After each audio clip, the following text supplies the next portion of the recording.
শহরের যান্ত্রিক কোলাহল ছাড়িয়ে ঢাকার এক বিলাসবহুল বহুতল ভবনের ২৫ তলার ফ্ল্যাটটি। চারদিকে কাঁচের বিশাল জানালা, চকচকে দামি মার্বেল পাথর আর চোখ ধাঁধানো বিদেশি ঝাড়বাতির আলো। যে কারো কাছে এটি স্বপ্নের মতো মনে হলেও বৃদ্ধা রহিমার কাছে এই আলিশান বাড়িটা ছিল একটা সোনার খাঁচা। তার পরনে সাদামাটা পুরনো সুতির শাড়ি আর বয়সের ভারে কুঁচকে যাওয়া চামড়া যেন এই আভিজাত্যের মাঝে বড্ড বেমানান। বাড়িটার প্রতিটি কোণ থেকে দামি পারফিউম আর আভিজাত্যের গন্ধ ভেসে আসত, কিন্তু সেখানে বড্ড অভাব ছিল একটুখানি ভালোবাসার, একটুখানি আপনত্বের। জানালার বিশাল কাঁচের ওপাশে ঝলমল করা ঢাকা শহরটাকে রহিমার কাছে এক বিশাল দানবের মতো মনে হতো, যে দানবটা হাঁ করে তার জীবনের শেষ আনন্দটুকু গিলে খাওয়ার অপেক্ষায় বসে আছে। কুমিল্লার এক ছোট্ট গ্রাম থেকে আসা রহিমা নিজের পুরো জীবনটা তার ছেলে রফিকের উজ্জ্বল ভবিষ্যতের জন্য উৎসর্গ করে দিয়েছিল। সে তার শেষ পৈতৃক জমি আর সামান্য গয়নাটুকুও হাসি মুখে বিক্রি করে দিয়েছিল, যাতে তার একমাত্র আদরের ছেলে ঢাকার মতো বিশাল আর দামি শহরে নিজের একটা সুন্দর ঠিকানা গড়তে পারে।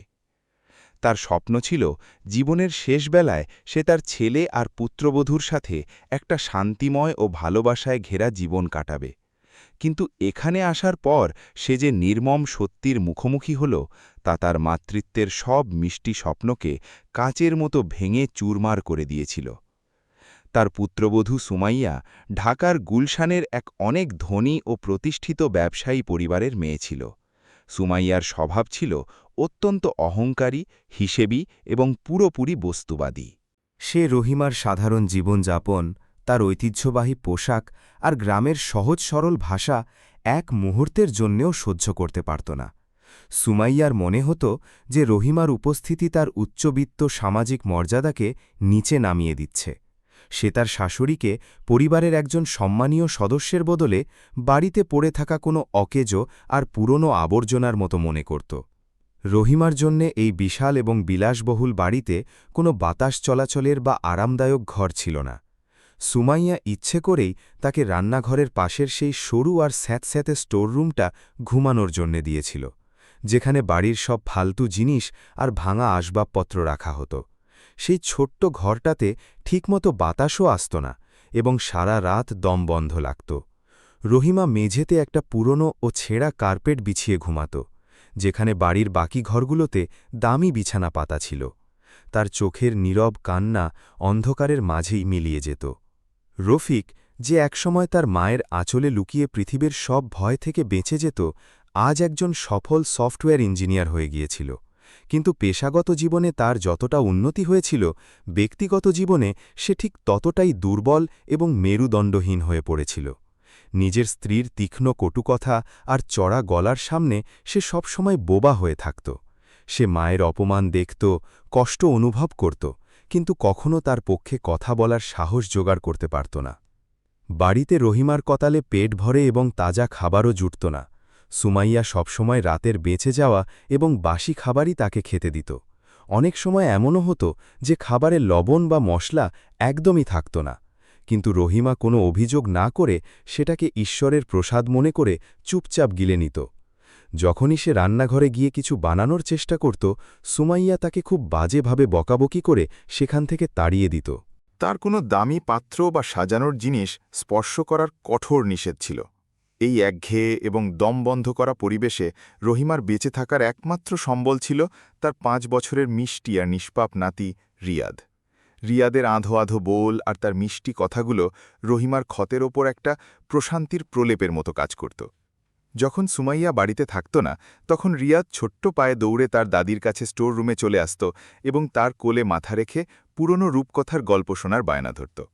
রিয়াদের সেই নিঃস্বার্থ আর পবিত্র ভালোবাসাই ছিল যা রহিমা প্রতিদিনের অপমানগুলো সহ্য করার এক অদ্ভুত শক্তি পেত। কিন্তু সুমাইয়া তার ছেলের রহিমার সাথে এভাবে মিশে থাকাটা একদমই পছন্দ করত না। সে প্রায়ই রিয়াদকে বকে দিয়ে বলত যে সে যেন ওই নোংরা আর অশিক্ষিত বুড়ির কাছ থেকে দূরে থাকে, নইলে সেও তার মতো গেয় মানসিকতার শিকার হয়ে যাবে। এই কড়া কথাগুলো শুনে রহিমার বুকটা ফেটে যেত, কিন্তু সে নিজের চোখের জল আঁচলে লুকিয়ে আল্লাহর কাছে কেবল তার ছেলে আর নাতির সুখ শান্তির জন্যেই দোয়া করতে থাকত। একদিন বাড়িতে সুমাইয়ার বান্ধবীদের এক বিশাল পার্টির আয়োজন করা হয়েছিল। পুরো বাড়িটাকে দামি ফুল আর আলো দিয়ে সাজানো হয়েছিল এবং নামি দামি রেস্টুরেন্ট থেকে নানা ধরনের সুস্বাদু খাবার আনানো হয়েছিল।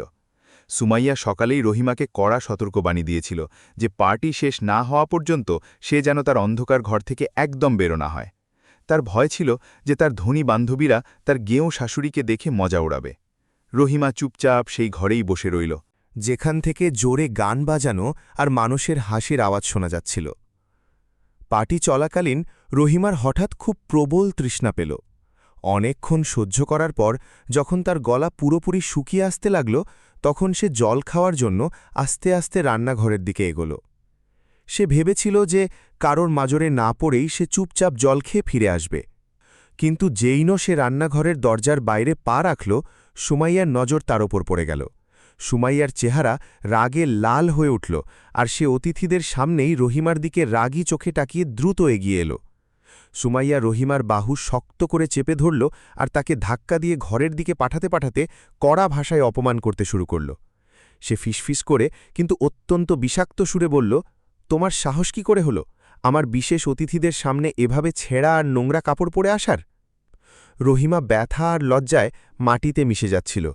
সে সাহায্যের দৃষ্টিতে তার ছেলে রফিকের দিকে তাকাল, যে সেখানেই দাঁড়িয়েছিল।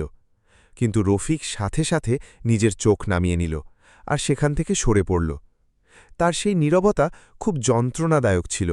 সেই রাতে যখন সবাই ঘুমিয়ে পড়ল, রহিমা তার স্যাঁতস্যাঁতে ঘরে বসে ডুকরে কাঁদতে লাগল। তার অতীতের সেই সোনালি দিনগুলোর কথা মনে পড়তে লাগল, যখন রফিক একটা ছোট্ট বাচ্চা ছিল আর জ্বর হলে সারা রাত তার বুকে জড়িয়ে ঘুমত। সে কত রাতের ঘুম হারাম করে তাকে বড় করে তুলেছিল। যে ছেলেকে সে নিজের রক্তপালি করা রোজগারে বড় করে তুলেছিল, সেই ছেলে আজ তার অপমান দেখেও পুরোপুরি চুপ করে দাঁড়িয়েছিল। পরের দিন সকালে বাড়ির পরিবেশ আরও বেশি উত্তেজনাময় আর দম বন্ধ করা লাগছিল। সুমাইয়া সকালের নাস্তার টেবিলে বসে রফিকের কান ভারী করছিল আর বলছিল যে রহিমা ইচ্ছে করেই তার বন্ধুদের সামনে তাকে নিয়ে মজা ওড়ানোর জন্য বাইরে এসেছিল। রফিক চুপচাপ নিজের নাস্তা করতে থাকল আর চাপা গলায় সুমাইয়াকে শান্ত হতে বলতে লাগল। রহিমা দরজার পেছনে দাঁড়িয়ে তাদের সব কথা শুনছিল আর তার হৃদয় ব্যথায় ভেঙে গেল। সে বুঝতে পারল যে সে এখন শুধুই একজন অবাঞ্ছিত অতিথি। সে তো এই বাড়িটা কেনার জন্যই নিজের সব পৈতৃক সম্পত্তি, তার একমাত্র বাড়ি আর এমনকি নিজের সব গয়নাও বিক্রি করে দিয়েছিল। এখন তার কাছে পেছনে ফিরে তাকানোর বা ফিরে যাওয়ার জন্য কোনো নিরাপদ আশ্রয় অবশিষ্ট ছিল না। এই অসহায়তা তাকে প্রতি মুহূর্তে কুড়ে কুড়ে খাচ্ছিল। সন্ধ্যার সময়ে যখন সূর্য ডুবতে শুরু করত, তখন রহিমা তার স্টোর রুমের ছোট্ট জানলা দিয়ে বাইরে তাকিয়ে আল্লাহর কাছে প্রার্থনা করত। সে প্রার্থনায় নিজের জন্য কখনো কোনো সুখ বা ধন সম্পদ চাইত না, বরং সবসময় রিয়াদ আর রফিকের সুরক্ষার জন্যই দোয়া করত। সে প্রায়ই ভাবত যে আধুনিকতার এই অন্ধ দৌড়ে কি পারিবারিক মূল্যবোধ আর বয়স্কদের প্রতি সম্মান পুরোপুরি শেষ হয়ে গেছে। দিনের পর দিন সুমাইয়ার অত্যাচার আরও বেশি নিষ্ঠুর হয়ে উঠছিল। এখন সে রহিমাকে বাড়ির সাধারণ চাকরদের চেয়েও খারাপ মনে করতে শুরু করেছিল, আর ছোট ছোট কথায় তাকে বাজেভাবে অপমান করার কোনো সুযোগ ছাড়ত না। মেঝেতে একটুখানি ধুলো দেখতে পেলে বা রিয়াদের কাপড়ে কোনো দাগ লেগে থাকলে সে সব দোষ রহিমার ঘাড়ে চাপিয়ে দিত। রহিমা চুপচাপ মাথা নিচু করে কটু কথা শুনতে থাকত, কারণ তার ভয় ছিল যে উল্টে জবাব দিলে সুমাইয়া তাকে বাড়ি থেকে বের করে দেবে। এই অন্ধকার কুঠুরিতে বসে রহিমার বারবার মনে হতে লাগল যে শহরের এই উঁচু ইমারতগুলো মানুষের হৃদয়কে কতটা ছোট আর কঠোর বানিয়ে দিয়েছে। সেই সহজ সরল ছেলেটি আজ ঢাকার কৃত্রিম চাকচিক্য আর অহংকারী স্ত্রীর প্রভাবে পুরোপুরি একজন অচেনা এবং পাষাণ হৃদয়ে মানুষে পরিণত হয়েছিল। ভবিষ্যতে আসা ভয়ানক ঝড়ের কালো মেঘ ধীরে ধীরে ঘনিয়ে আসতে শুরু করেছিল। বর্ষাকালের সেই কালো রাত কোনো এক ভয়ঙ্কর অভিশাপের মতো আকাশ থেকে নেমে আসছিল। প্রবল ঝড়ো হাওয়ার সাথে সাথে মুষলধারে বৃষ্টি পুরো শহরটাকে তার ভয়ানক কবলে নিচ্ছিল। বাইরে মেঘের গর্জন আর বিদ্যুতের চমকানি পরিবেশটাকে আরও ভীতিকর করে তুলছিল। অন্ধকার আর দমবন্ধ করা সেই স্টোর রুমে রহিমা জায়নামাজে বসে একটানা প্রার্থনা করে যাচ্ছিল। বাইরে চলা পার্টির চাকচিক্য আর পশ্চিমী সঙ্গীতের প্রবল শব্দ তার কানে বিঁধছিল। সে এটা খুব ভালো করেই জানত যে তার পুত্রবধূ সুমাইয়া তাকে এই বাড়ির একটা অনেক বড় কলঙ্ক মনে করে। তখনই মিষ্টি রিয়াদ চুপি চুপি তার দাদি রহিমার কাছে সেই অন্ধকার ঘরে এসে পৌঁছাল। রিয়াদের হাতে তার একটা খেলনা ছিল যা ভেঙে গিয়েছিল, এবং সে কাঁদতে কাঁদতে দাদিকে সেটা ঠিক করে দেওয়ার জেদ করতে লাগল। রহিমা তাকে বুকে জড়িয়ে নিল এবং খুব আদরে চুমু খেয়ে তাকে চুপ করাতে লাগল। কিন্তু তখনই সুমাইয়ার নজর রিয়াদের ওপর পড়ে গেল এবং সে রাগে ফুঁসতে ফুঁসতে ঘরে এসে ঢুকল। সুমাইয়া রিয়াদের হাত খুব নিষ্ঠুরভাবে চেপে ধরল আর তাকে রহিমার কাছ থেকে দূরে টেনে নিতে লাগল। সে রহিমাকে গালি দিতে দিতে বলল যে সে তার ছেলেকে নিজের নোংরা হাতে ছুঁয়ে তাকেও নিজের মতো গেয় আর অশিক্ষিত বানাচ্ছে। এই টানাটানির মধ্যে রহিমার ভারসাম্য হঠাৎ নষ্ট হয়ে গেল এবং সে টলতে টলতে পেছনের দিকে পড়ে গেল। তার ধাক্কায় সেখানে রাখা একটা খুব দামি এবং প্রাচীন ফুলদানি মাটিতে পড়ে টুকরো টুকরো হয়ে গেল। ফুলদানি ভাঙার সেই প্রবল শব্দ শুনে পার্টিতে উপস্থিত সব ধনী অতিথিদের মাঝে হঠাৎ নিস্তব্ধতা নেমে এল। ফুলদানির টুকরো দেখে সুমাইয়ার রাগ সপ্তম আকাশে পৌঁছে গেল। সে অতিথিদের সামনেই তার শাশুড়ির ওপর চিৎকার চেঁচামেচি শুরু করে দিল আর তাকে এক জরাজীর্ণ, বোঝা এবং অপয়া নারী বলতে লাগল। সুমাইয়া বলল যে এই অশিক্ষিত মহিলা ইচ্ছে করেই তার বাড়ি ধ্বংস করতে চায় আর তার সামাজিক মর্যাদাকে মাটিতে মিশিয়ে দিচ্ছে। হট্টগোল শুনে রফিকও সেখানে এসে পৌঁছাল, কিন্তু সব সময়কার মতো সে নিজের স্ত্রীর এই ভয়ানক রাগের সামনে পুরোপুরি অসহায়, ভীত এবং বোবা হয়েই দাঁড়িয়ে রইল। পার্টিতে উপস্থিত সব অতিথিরা এখন রহিমাকে খুব ঘৃণা আর তিরস্কার ভরা চোখে দেখছিল। তারা নিজেদের মধ্যে ফিসফিস করছিল যে সুমাইয়া মতো আধুনিক আর সম্ভ্রান্ত মহিলার এমন গেও আর নোংরা শাশুড়িকে নিজের বাড়িতে একদমই রাখা উচিত নয়। ওই সব ধনী লোকেদের চোখে রহিমা কোনো মানুষ ছিল না, বরং একটা জঘন্য মজাকে পরিণত হয়েছিল। তাদের কটু কথা আর হাসির শব্দ রহিমার হৃদয়কে হাজারো তীক্ষ্ণ তীরের মতো নিষ্ঠুরভাবে এঁফোড় ওফোড় করে দিচ্ছিল। সুমাইয়া শুধু এতেই থামল না, সে রহিমাকে বাড়ি থেকে চিরকালের মতো বের করে দেওয়ার এক নিষ্ঠুর আর জঘন্য ষড়যন্ত্র তৈরি করে ফেলল। সে হঠাৎ নিজের গলায় হাত রাখল এবং নাটক করতে করতে চিৎকার করতে লাগল যে তার দামি সোনার চেন গায়েব। সে কোনো লজ্জা ছাড়াই সোজাসুজি রহিমার ওপর অভিযোগ চাপিয়ে দিল আর বলল যে এই বুড়ির নিয়ত প্রথম থেকেই খারাপ ছিল। চুরির এই মিথ্যা এবং জঘন্য অভিযোগ শুনে রহিমার আত্মা পর্যন্ত কেঁপে উঠল এবং তার চোখ দিয়ে কান্নার নদী বইতে লাগল। সে নিজের 2 হাত জোড় করে কসম খেল যে সে কোনো চুরি করেনি এবং সে এমন নীচ কাজের কথা ভাবতেও পারে না। রহিমা কাঁদতে কাঁদতে তার ছেলে রফিকের দিকে তাকাল এবং তার কাছে মিনতি করে বলল যে সে যেন তার মায়ের কথায় বিশ্বাস করে। কিন্তু নিজের মিথ্যা সামাজিক মর্যাদা আর স্ত্রীর ভয়ে কাপুরুষ রফিক লজ্জায় নিজের চোখ নিচু নামিয়ে নিল আর চুপচাপ নিজের মুখ অন্যদিকে ঘুরিয়ে নিল।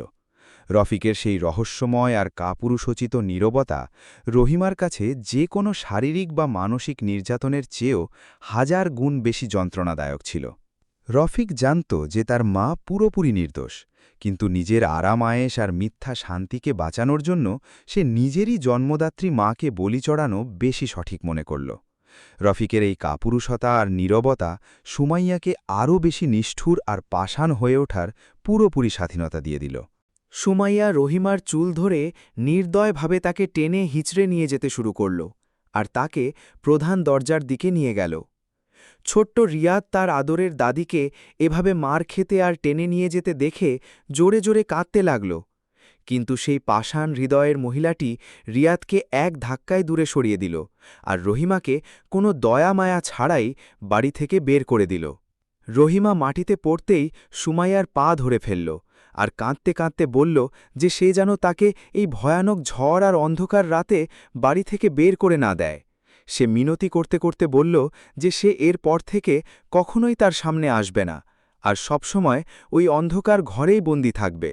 কিন্তু সুমাইয়ার মাথায় তো নিজের মিথ্যে অহংকার দেখানো আর রহিমার হাত থেকে চিরকালের মতো মুক্তি পাওয়ার ভূত চেপে বসেছিল। সে রহিমার দুর্বল হাতগুলোকে নিজের পা থেকে ঝেড়ে ফেলল আর তাকে দরজার বাইরের দিকে ধাক্কা দিয়ে দিল। সেই ভয়ানক ঝড়ো আর কালো রাতে রহিমাকে নির্দয়ভাবে সিঁড়িতে ধাক্কা দিয়ে ফেলে দেওয়া হয়েছিল।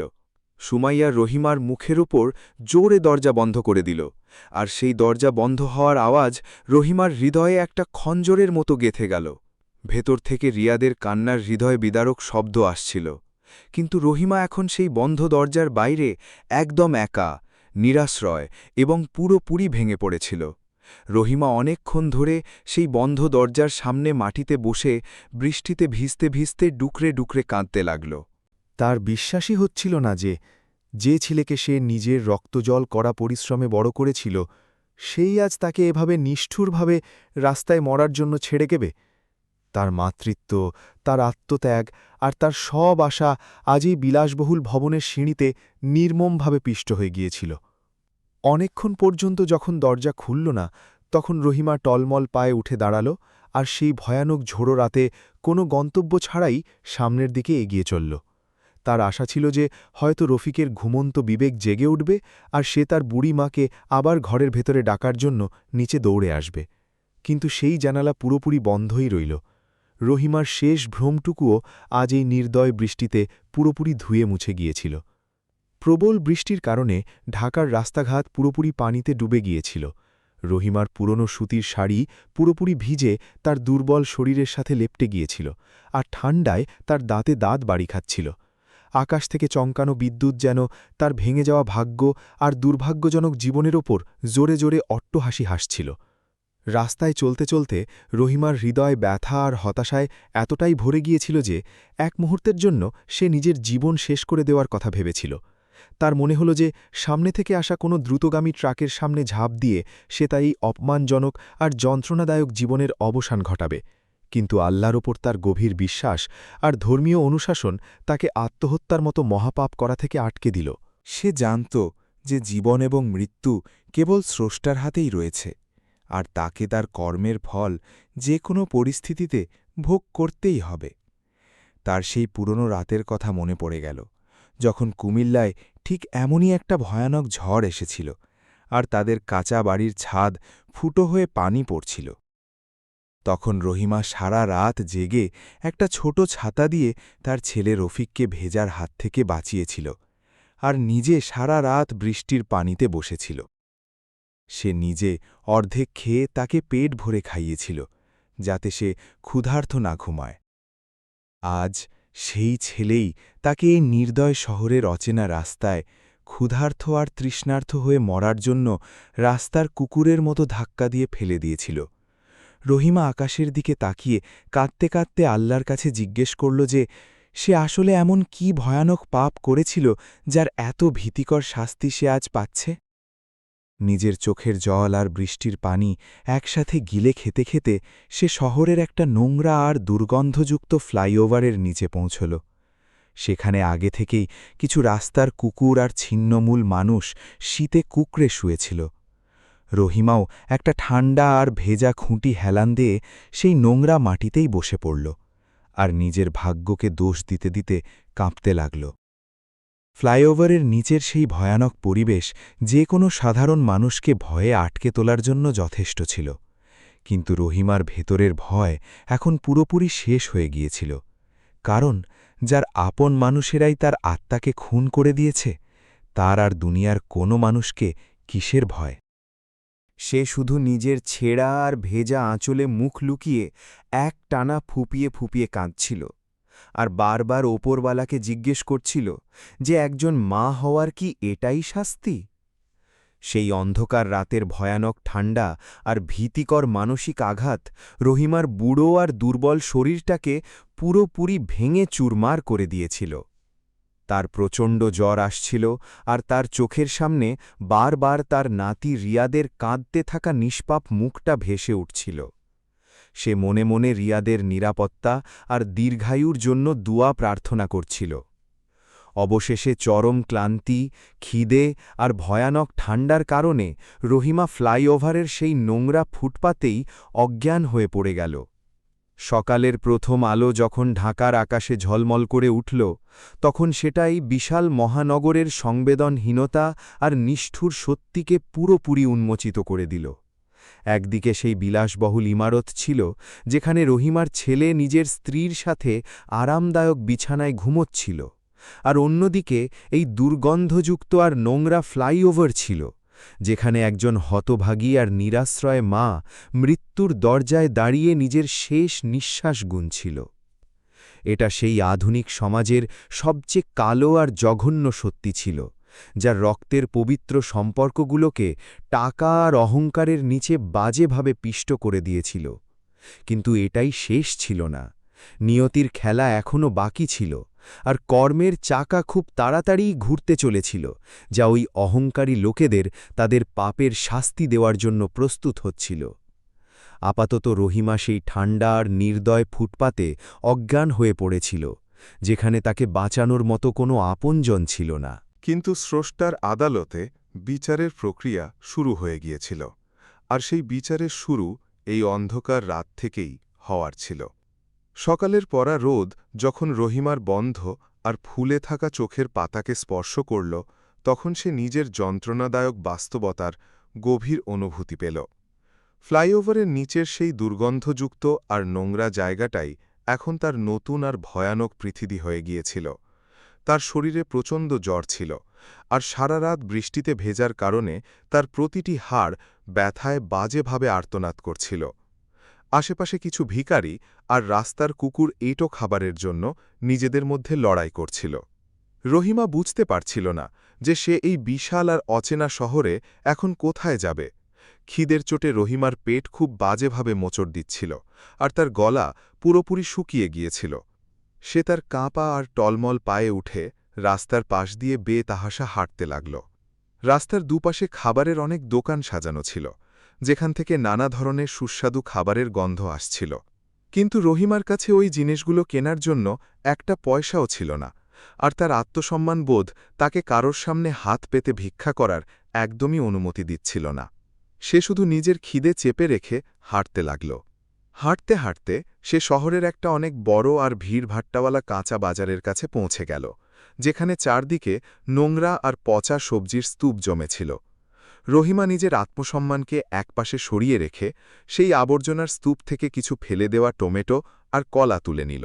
সেগুলোকে নিজের ছেঁড়া আঁচল দিয়ে ভালোভাবে পরিষ্কার করে সে তার প্রাণঘাতী খিদে মেটাল।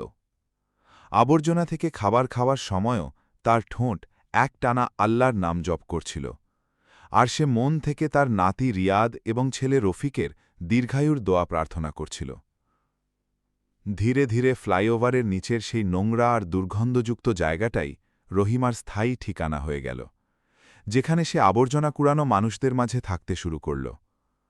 এত ভয়ানক দারিদ্র্য আর নোংরা হওয়া সত্ত্বেও সে নিজের পরিচ্ছন্নতা আর পবিত্রতার সংস্কারগুলোকে কখনো ছাড়েনি। সে প্রতিদিন সকালে তাড়াতাড়ি উঠে কাছের একটা কলের পানিতে অজু করে নামাজ পড়ত। তার এই অটুট বিশ্বাসই ছিল যা তাকে এই ঘোর নরকের মতো ভয়ানক পরিস্থিতিতেও জীবিত এবং মানসিকভাবে মজবুত রেখেছিল। ফ্লাইওভারের ওপর দিয়ে প্রতিদিন হাজার হাজার দামি আর চকচকে গাড়ি খুব দ্রুত পার হয়ে যেত, যেগুলোতে বসে থাকা ধনী লোকেরা নিচের এই যন্ত্রণাদায়ক পৃথিবী থেকে পুরোপুরি বেখবর ছিল। রহিমা প্রায়ই ওই গাড়িগুলোকে দেখে ভাবত যে হয়তো কোনো গাড়িতে তার ছেলে রফিকও বসে থাকবে। কিন্তু তার মনে কখনো কারোর জন্য কোনো তিক্ততা বা চুরি করার কোনো খারাপ চিন্তাই আসেনি। সে সততা আর ন্যায়ের পথে চলে নিজের পুরনো আর ছেঁড়া পোশাকেই সন্তুষ্টজনক জীবন কাটানোর পুরো চেষ্টা করছিল। তার আত্মা অত্যন্ত শুদ্ধ আর নির্মল ছিল, কিন্তু বয়সের ভার, ভয়ানক গরম আর সঠিক পুষ্টির চরম অভাবের কারণে রহিমার দুর্বল শরীর ধীরে ধীরে জবাব দিতে শুরু করেছিল। একদিন দুপুরের কড়া রোদে কামরাঙ্গীর চরের সরু আর দম বন্ধ করা গলিতে প্লাস্টিকের খালি বোতল কোড়ানোর সময় তার হঠাৎ খুব জোরে মাথা ঘুরে গেল। তার চোখের সামনে গভীর অন্ধকার নেমে এলো, আর সে একটা বড় আবর্জনার স্তূপের কাছে অজ্ঞান হয়ে মাটিতে পড়ে গেল। পাশ দিয়ে যাওয়া মানুষেরা তাকে মৃত মনে করে এড়িয়ে গিয়ে সামনের দিকে এগিয়ে যাচ্ছিল। কিন্তু তখনই সেখানে এক দয়ালু মানুষ মসিহা হয়ে এসে পৌঁছলেন। ডক্টর হাসান কামরাঙ্গীর চরের ওই বস্তিতে একটা ছোট্ট দাতব্য এবং বিনামূল্যের ক্লিনিক চালাতেন, যেখানে তিনি গরিবদের চিকিৎসা করতেন। যখন তিনি সেখান দিয়ে যাচ্ছিলেন, তখন তার নজর আবর্জনার স্তূপের কাছে পড়ে থাকা ওই অজ্ঞান আর দুর্বল বৃদ্ধ মহিলার ওপর পড়ল। তিনি সাথে সাথে এগিয়ে গিয়ে রহিমার নাড়ি পরীক্ষা করলেন এবং দেখলেন যে তার অনেক বেশি জ্বর আছে এবং তার শরীর ডিহাইড্রেশনের খুব বাজেভাবে শিকার হয়ে গেছে। ডক্টর হাসান এক মুহূর্তও দেরি না করে নিজের সহকারীদের সাহায্যে রহিমাকে তড়িঘড়ি নিজের ছোট্ট ক্লিনিকে পৌঁছে দিলেন। ডক্টর হাসানের ওই ক্লিনিক যতই ছোট আর সাধারণ হোক না কেন, সেটা পুরোপুরি পরিষ্কার পরিচ্ছন্ন আর ওষুধের হালকা গন্ধে ভরা ছিল। সেখানে আগে থেকেই বেশ কয়েকজন গরিব আর অসুস্থ মানুষ মাটিতে বসে নিজেদের চিকিৎসার জন্য অধীর অপেক্ষায় ছিলেন। ডক্টর হাসান রহিমাকে একটা পরিষ্কার বিছানায় শুইয়ে দিলেন আর সাথে সাথে তাকে স্যালাইন লাগিয়ে দিলেন। তিনি অত্যন্ত নেক, সহৃদয় আর দয়ালু মানুষ ছিলেন, যিনি সমাজের এই শোষিত আর নিরাশ্রয় মানুষদের নিঃস্বার্থভাবে সেবা করাকেই নিজের সবচেয়ে বড় কাজ মনে করতেন। যখন কয়েক ঘণ্টা পর রহিমার জ্ঞান ফিরল, তখন সে নিজেকে একটা পরিষ্কার পরিচ্ছন্ন বিছানায় শুয়ে থাকতে দেখল, আর তার মাথার কাছে ডক্টর হাসান দাঁড়িয়েছিলেন। হাসান খুব ভালোবেসে এবং সম্মানের সাথে তাকে জিজ্ঞাসা করলেন যে সে কে এবং এই অবস্থায় রাস্তায় কিভাবে পৌঁছল। রহিমা ওই অচেনা আর দয়ালু মানুষটির চোখে এক অদ্ভুত সত্যি এবং আপনত্ব অনুভব করল। কিন্তু নিজের ছেলের মিথ্যে সম্মান আর ইজ্জত বাঁচানোর জন্য সে সত্যিটা বলতে পুরোপুরি অস্বীকার করল, আর কেবল নিজের যন্ত্রণায় ভরা নীরবতাই পালন করে চলল। রহিমা ডক্টর হাসানকে মিথ্যা কথা বলে জানাল যে এই পৃথিবীতে তার আপন কেউ নেই, আর সে ভাগ্যের মার খাওয়া একজন পথশিশু সদৃশ অসহায় বৃদ্ধা। হাসানের এটা খুব ভালোভাবেই বুঝতে বাকি রইল না যে এই বৃদ্ধা মহিলা কোনো খুব গভীর আর যন্ত্রণাদায়ক রহস্য নিজের বুকে লুকিয়ে রাখছে। রহিমার বলিরেখায় ভরা আর উদাস চোখে হাসান নিজের মৃত মায়ের স্পষ্ট ঝলক দেখতে পাচ্ছিলেন। তিনি রহিমাকে আর বেশি চাপ দিলেন না এবং খুব কোমলতার সাথে তাকে ওষুধ খাইয়ে পুরোপুরি বিশ্রাম নেওয়ার কড়া পরামর্শ দিলেন। রহিমার আত্মসম্মান আর জীবনের মূল্যবোধ তাকে বিনামূল্যের খাবার খাওয়ার বা কারোর দয়ায় বেঁচে থাকার একদমই অনুমতি দিল না। যেই তার শরীরে সামান্য একটু শক্তি ফিরে এলো, সে ডক্টর হাসানের সামনে হাত জোড় করে মিনতি করল যে তিনি যেন তাকে কোনো কাজ দেন। সে বলল যে সে পরিশ্রম করে নিজের পেট চালাতে চায়, কারোর ওপর বোঝা হয়ে বাঁচতে চায় না। হাসান রহিমার এই মজবুত আত্মসম্মানবোধ আর সততা দেখে ভেতর থেকে অনেক বেশি প্রভাবিত হলেন এবং তার প্রতি হাসানের মনে গভীর শ্রদ্ধা আর সম্মান জন্ম নিল। ডক্টর হাসান রহিমাকে তার ক্লিনিকে পরিষ্কার পরিচ্ছন্ন করা আর রোগীদের দেখাশোনা করার একটা ছোট্ট কাজ দিয়ে দিলেন। রহিমা প্রতিদিন সকালে সবার আগে উঠে পুরো ক্লিনিকে ঝাড়ু দিত, মেঝে খুব ভালোভাবে মুছত আর রোগীদের বিছানার চাদর পাল্টাত। সে ক্লিনিকে আসা অসুস্থ আর কাঁদতে থাকা বাচ্চাদের নিজের কোলে তুলে নিয়ে একজন দাদির মতো খুব আদর করে ভোলাত এবং তাদের শান্ত করত। ধীরে ধীরে ওই ছোট্ট ক্লিনিকটা রহিমার জন্য একটা শান্তির জায়গা হয়ে গিয়েছিল। কামরাঙ্গীর চরের ওই ঝুপড়িগুলোতে থাকা গরিব লোকেরা রহিমাকে তার দয়ালু আর স্নেহপূর্ণ স্বভাবের কারণে ভালোবেসে খালাম্মা বলে ডাকতে শুরু করেছিল। রহিমা এই ঝুপড়িগুলোতে থাকা গরিব লোকেদের মাঝে সেই সত্যিকারের শান্তি আর আপনত্ব খুঁজে পেল, যা সে তার ছেলের ওই বিলাসবহুল ফ্ল্যাটে কখনোই পায়নি। এখানে না কোনো অহংকার ছিল, না কোনো মিথ্যা লোক দেখানো ব্যাপার, আর না কোনো অপমানজনক কটুক কথা।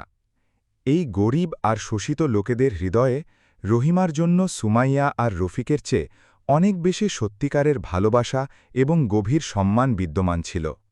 নিজের সারাদিনের কড়া পরিশ্রমের পর রহিমা যে দুবেলার শুকনো খাবার রোজগার করত, সেটা সে অত্যন্ত গর্ব আর তৃপ্তির সাথে খেত।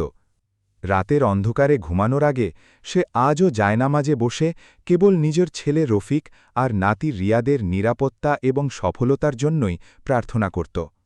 এটা একজন মায়ের সেই পবিত্র এবং নিঃস্বার্থ ভালোবাসা ছিল, যাকে দুনিয়ার কোনো নিষ্ঠুরতা, ধোঁকা বা অপমান কখনোই শেষ করে দিতে পারত না। রহিমার এই আত্মত্যাগ আর সেবাই তার আসল আর সবচেয়ে সুন্দর কর্মে পরিণত হয়েছিল।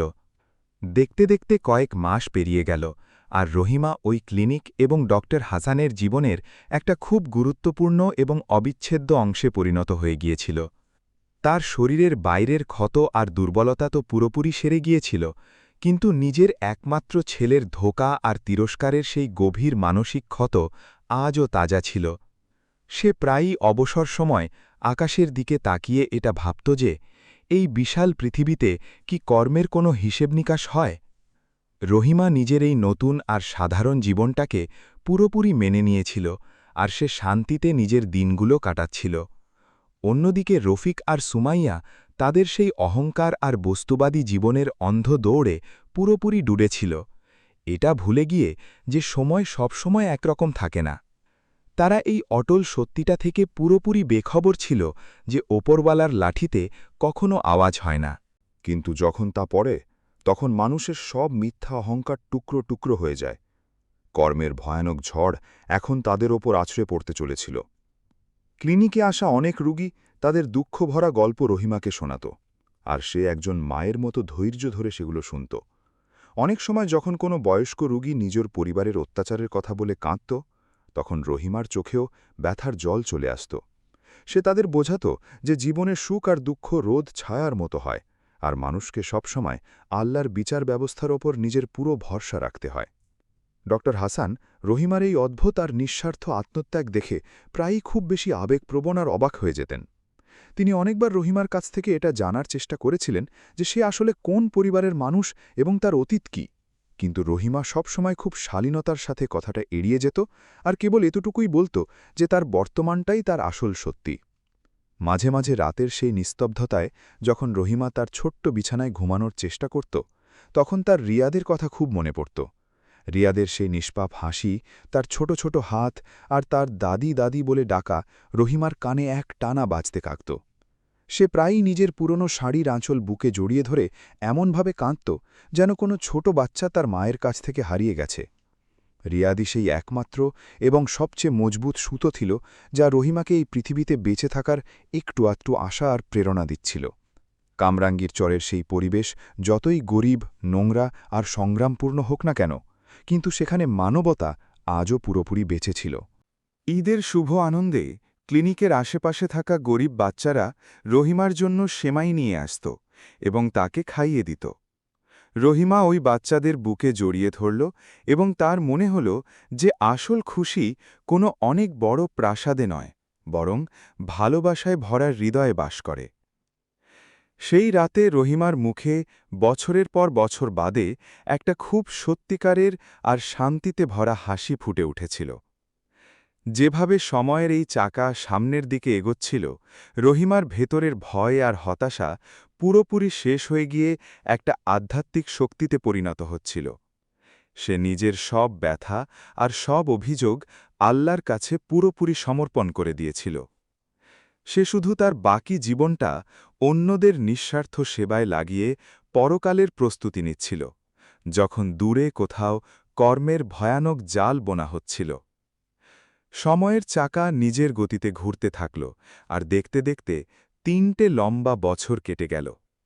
কর্মের সেই অটল চক্র যা মানুষ নিজের অহংকারে ভুলে যায়, তা এখন রফিক আর সুমাইয়ার জীবনে বিচার করার জন্য প্রস্তুত ছিল।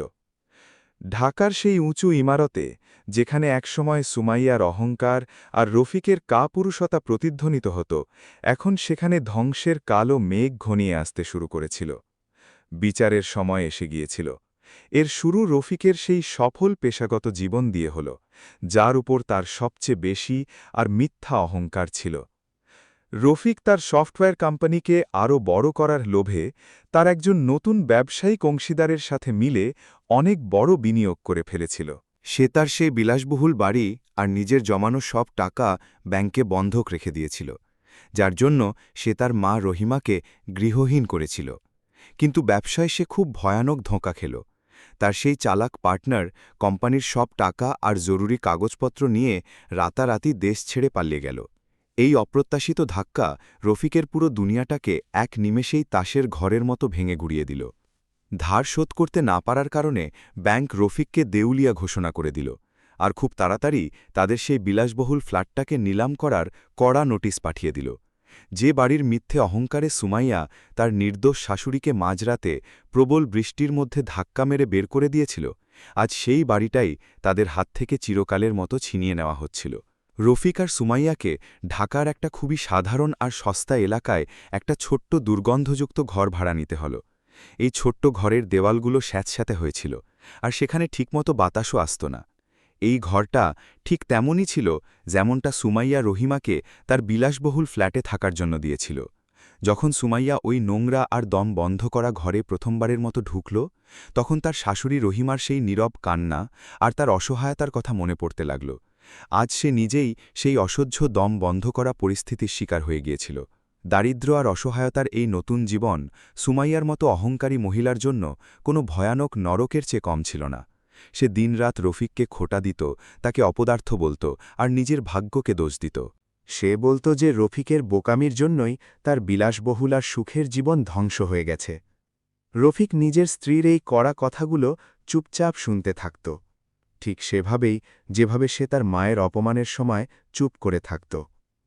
বাড়িতে টাকার প্রচণ্ড অভাবের কারণে প্রায়ই তাদের অর্ধেক পেট খেয়েই ঘুমাতে হতো। মানসিক চাপ আর খারাপ জীবনযাপনের সবচেয়ে খারাপ প্রভাব তাদের ছোট আর নিষ্পাপ ছেলে রিয়াদের স্বাস্থ্যের উপর পড়তে শুরু করেছিল। রিয়াদ, যে কিনা একসময় খুব চঞ্চল আর হাসি খুশি ছিল, সে এখন একটানা অসুস্থ আর দুর্বল থাকতে লাগল। একদিন রিয়াদ হঠাৎ প্রচণ্ড জ্বরের সাথে অজ্ঞান হয়ে মাটিতে পড়ে গেল। রফিক আর সুমাইয়া ঘাবড়ে গিয়ে তাদের ছেলে রিয়াদকে কাছের একটা বড় হাসপাতালে নিয়ে গেল। ডাক্তাররা রিয়াদের অবস্থাকে অত্যন্ত গুরুতর বলে জানালেন আর সাথে সাথে তাকে আইসিইউতে ভর্তি করে নিলেন। আইসিইউতে নানা ধরনের দামি আর জটিল সব পরীক্ষা নিরীক্ষার পর ডাক্তাররা যে দুঃখের খবরটা শোনালেন তা রফিক আর সুমাইয়ার পায়ের তলা থেকে মাটি সরিয়ে দিল। ডাক্তাররা জানালেন যে নিষ্পাপ রিয়াদের দুটো কিডনি পুরোপুরি নষ্ট হয়ে গেছে আর সে চরম কিডনি ফেলিওরের শেষ আর সবচেয়ে বিপজ্জনক পর্যায়ে পৌঁছে গেছে। এই ভয়ানক আর প্রাণঘাতী অসুখের কথা শুনে সুমাইয়া হাসপাতালের করিডোরেই ডুকরে ডুকরে কাঁদতে লাগল।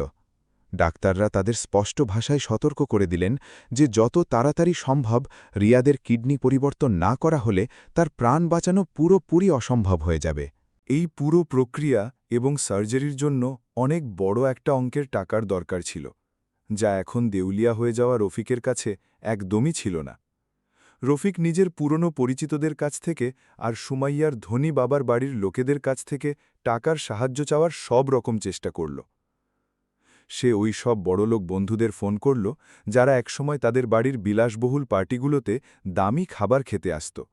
কিন্তু আজ যখন রফিকের তাদের সবচেয়ে বেশি দরকার ছিল, তখন তারা সবাই নানা অজুহাত দেখিয়ে নিজেদের ফোন বন্ধ করে দিল বা তাকে চিনতেই সোজাসুজি অস্বীকার করল। হাসপাতালের ওই ঠান্ডা আর হতাশাজনক করিডোরে বসে রফিক নিজের জীবনের সবচেয়ে বড় আর তেতো সত্যিটার ভয়ানক উপলব্ধি করছিল। সে বুঝতে পারছিল যে টাকা আর সুনামের জোরে তৈরি করা সম্পর্কগুলো শুধুই লোক দেখানো হয়, যা বিপদের সময় সবার আগে ভেঙে যায়। তার নিজের বৃদ্ধা মা রহিমার সেই নিঃস্বার্থ আর গভীর মমতার কথা মনে পড়তে লাগল, যে নিজের ছেলের সুখের জন্য নিজের সব কিছু হাসতে হাসতে কুরবান করে দিয়েছিল। কিন্তু সে সেই মমতাময়ী মাকে নিজের মিথ্যা সম্মানের জন্য বাড়ি থেকে বের করে দিয়েছিল। সুমাইয়া, যার অহংকার একসময় আকাশ ছুঁত, আজ হাসপাতালের নোংরা মেঝেতে বসে পাগলের মতো কাঁদছিল। তার মনে পড়ছিল যে কিভাবে সে রহিমার ওপর চুরির মিথ্যা অভিযোগ চাপিয়ে তাকে বৃষ্টিতে বাড়ি থেকে বের করে দিয়েছিল। রিয়াদ যখন তার দাদিকে বাঁচানোর জন্য কাঁদছিল, তখন সে নিষ্ঠুরভাবে তাকে দূরে ছুঁড়ে ফেলে দিয়েছিল। আজ সেই রিয়াদের জীবনই বিপদে ছিল, আর সুমাইয়া কিছু করতে পুরোপুরি অসমর্থ ছিল। তার মনে হচ্ছিল যে এটা রহিমার সেই যন্ত্রণাদায়ক দীর্ঘশ্বাসের ভয়ানক আর সোজাসুজি প্রভাব। কিন্তু দুর্ভাগ্যবশত তাদের দুজনের রক্তের গ্রুপ এবং টিস্যু রিয়াদের শরীরের সাথে একদমই মিল খাচ্ছিল না। ডাক্তাররা তাদের পরিষ্কার বলে দিলেন যে তাদের কিডনি রিয়াদের শরীরে কাজ করবে না। এই কথা শুনে স্বামী স্ত্রী দুজনেই পুরোপুরি হতাশ এবং ভেঙে পড়লেন। কাঁচের দেওয়ালের পেছনে আইসিইউতে শুয়ে থাকা নিজের নিষ্পাপ ছেলেকে অগণিত নওলার মেশিনের মাঝে ছটফট করতে দেখা তাদের জন্য সবচেয়ে বড় নরক ছিল।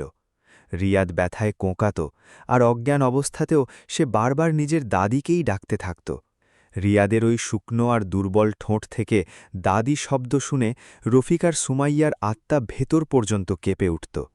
তাদের এটা ভেবে ভয়ানক অপরাধ বোধ হতো যে তারা ওই নিষ্পাপ শিশুটির কাছ থেকে তার সবচেয়ে প্রিয় আর নিঃস্বার্থ ভালোবাসা দেওয়া দাদিকে চিরকালের মতো কেড়ে নিয়েছিল।